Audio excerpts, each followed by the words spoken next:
Andy Gibb's career trajectory was unlike most. By the time he was 19 years old, he had already topped the Billboard Hot 100. His debut single, "I Just Want to Be Your Everything," written by his brother Barry Gibb, went straight to #1. In just over a year, he followed it with two more chart-topping hits, "Love Is Thicker Than Water" and "Shadow Dancing." He became the first solo artist in history to have his first three singles reach #1 in the United States. But what came next was not a string of hits, world tours, or a stable career. It was a collapse that few predicted, and even fewer understood. The end of Andy Gibb's career was not due to a lack of talent or waning public interest.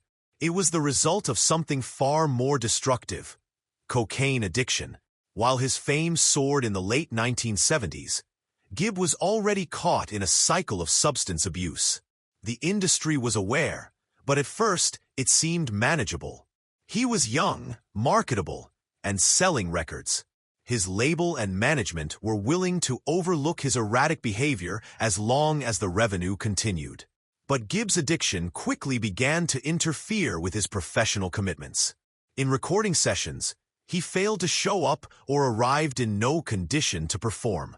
Live performances were canceled. Television appearances were unreliable. Behind closed doors, Gibb was spiraling. His dependence on cocaine made it difficult to sustain any kind of consistent work schedule, and his reputation in the industry began to suffer. By the early 1980s, his label RSO Records dropped him. This was a turning point. Losing the support of a major label meant not only the end of his mainstream music output, but also the collapse of many professional relationships that had propped up his early success. Gibb tried to pivot. He pursued television work, co-hosting Solid Gold, and appearing on stage in musical theater. But his drug problems followed him. Even in less demanding entertainment roles, his reliability remained a problem. In 1982, his relationship with actress Victoria Principal came to an end. It had been one of the most publicized aspects of his life, and the breakup deeply affected him. Some sources claim that it was an ultimatum, his drug use or the relationship, that forced the final decision. After the breakup, Gibb fell further into depression and deeper substance abuse. He entered rehab several times during the early 1980s. But each attempt was short-lived. He struggled not only with addiction, but also with the psychological weight of being the fourth BG, who was never part of the band. Despite the overwhelming support of his famous brothers, Barry, Maurice, and Robin, Gibb felt the pressure of comparison and the burden of expectation.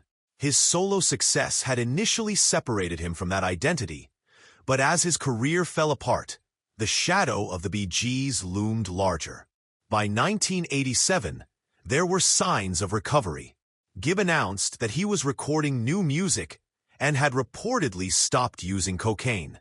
However, his body had already been damaged by years of abuse. He was in the process of signing a new recording contract with Island Records when tragedy struck. On March 10, 1988, Andy Gibb died in Oxford, England, from myocarditis, inflammation of the heart muscle. The official cause was attributed to a viral infection, but doctors acknowledged that his years of substance abuse had weakened his heart, making the condition fatal. What ended Andy Gibb's career wasn't fading popularity or changing musical trends. It wasn't creative differences or public scandal. It was a chronic and untreated addiction that undermined every opportunity he had. He had the voice, the looks, the charisma, and the songs.